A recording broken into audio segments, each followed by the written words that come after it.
Esta recesión va a ser gigantesquísima, va a ser más grande que todas las recesiones que América Latina ha visto en cualquier momento. O sea, es mucho más grande que la crisis de la deuda de la década del 80, es mucho más grande que la del 87, que la del 94, o sea, que todas las crisis anteriores. Y se ha generado un colapso en los niveles de ocupación fenomenal. En muchos países, o sea, en Perú, en Colombia, en Argentina, en México. Las proyecciones del Fondo Monetario es que América Latina, hay varios países que van a tener una caída del producto de más del 10%, que eso es inimaginable, es una recesión gigantesca. El mismo Fondo Monetario está proyectando que a pesar de que el producto había caído todo lo que había caído en Venezuela, este año va a caer 20% más. Entonces, va a ser la peor crisis latinoamericana, pero aún en esa peor crisis latinoamericana va a ser particularmente mala en Venezuela. Lo cierto es que creo que esta idea del teletrabajo va a cambiar un poco, o sea, va a dejar sus secuelas, porque todas las cosas que se pueden hacer desde casa, en teoría se pueden hacer desde el exterior. De las 50 personas que trabajan conmigo, muchos son extranjeros, o la grandísima mayoría son extranjeros, no son americanos, y algunos se dijeron, bueno, yo para estar aquí me voy a mi casa. Y bueno, yo digo, perfecto, pues si estamos por Zoom, a mí no me importa dónde estás tú. Entonces, todo lo que se puede hacer desde casa, se puede hacer desde el exterior. Y eso lo que quiere decir es que de pronto le van a aparecer a los países y a la gente oportunidades de vender su trabajo al mundo entero. No tiene que estar pendiente del trabajo que tiene cerca, porque se puede conectar a cualquier sitio del mundo. Creo que eso va a llevar a que se reconfiguren las cadenas de valor para aprovechar, digamos, el talento que hay en el mundo y no tener que depender solamente del talento que está, digamos, a una distancia razonable de la oficina. Ahora, el otro asunto es que en medio de una pandemia, bueno, si hay una gran recesión y cae mucho la demanda laboral, cae mucho el empleo, sube mucho el desempleo, claro, en esas condiciones típicamente va a haber mucha presión para que los salarios se deterioren. Creo que eso es natural que ocurra en una recesión y la solución a eso es más bien recuperar el crecimiento económico. Yo sé que muchos quieren hablar de la post-pandemia, pero la verdad que en estos trabajos que yo estoy haciendo con una docena de gobiernos,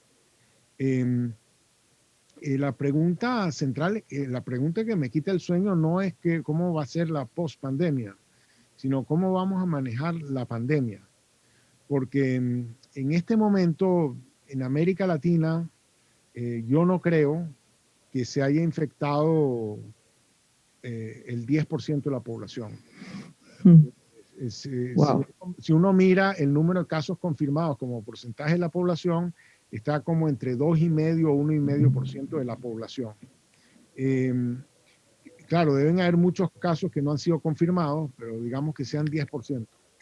Pero esta pandemia no se va a acabar hasta que por lo menos 80% de la gente se infecte y se cure, ¿no?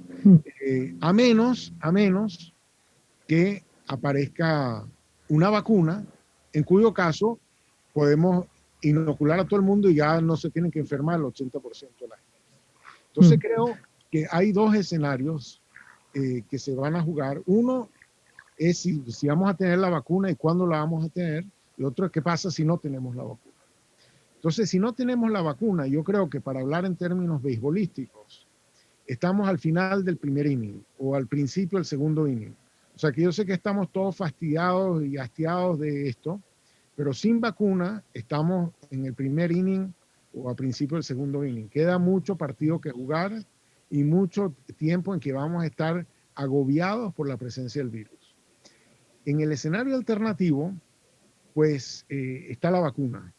Y cuando esté la vacuna, si vacunamos rápido a la gente, bueno, podemos eliminar todas las restricciones y nos podemos dar abrazos y nos podemos ir a echarnos unos palos juntos.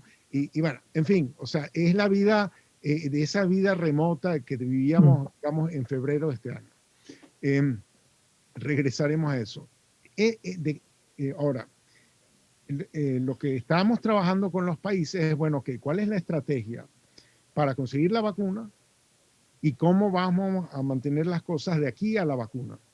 Yo creo que mucha gente tiene ahora en mente que, digamos, en lo de la vacuna, y no solamente conseguir la vacuna, sino vacunar a toda la población, eso es algo que los países nunca han hecho, no han tenido que vacunar a todo el mundo de golpe, ¿no?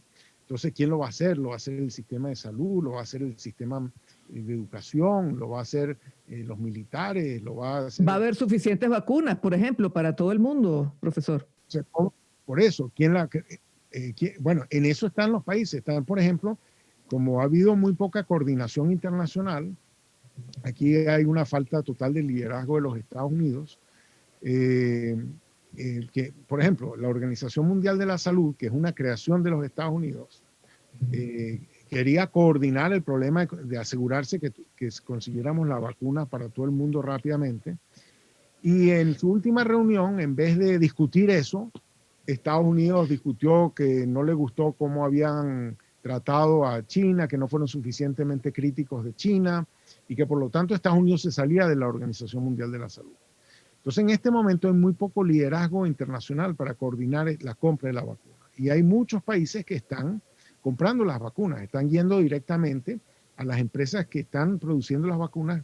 Esas vacunas ya se conocen, ya existen, pero están siendo, haciendo los exámenes fase 3, que llaman, y están en un cronograma para llegar allá.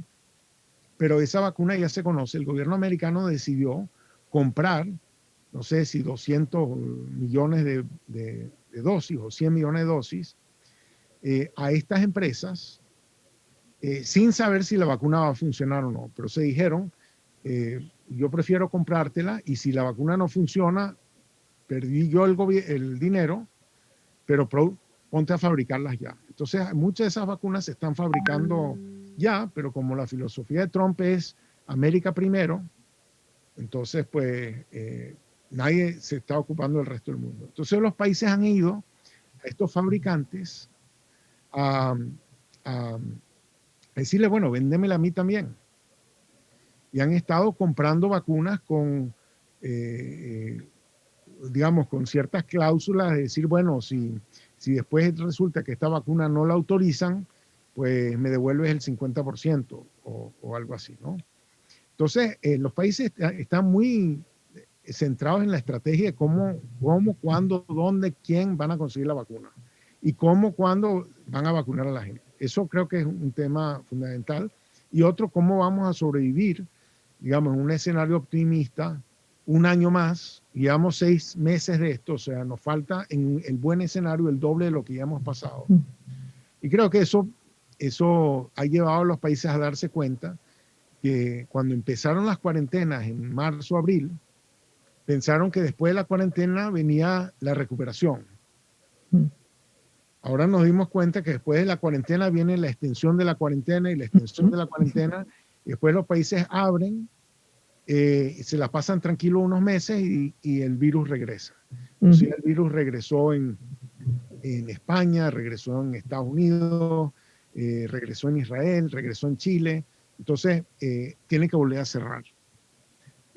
Y creo que vamos a estar en este juego de abrir y cerrar, por lo menos por 12 meses más. Wow. La gente que pensó que esta era una crisis económica que iba a durar el primer semestre del 2020, ahora estamos pensando que bueno, que no va a haber una recuperación fuerte sino hasta el 2022. Wow. Entonces, bueno, esa es la situación en la que estamos, de modo que en la pospandemia creo que va a ser mucho más feliz que lo que nos queda de pandemia.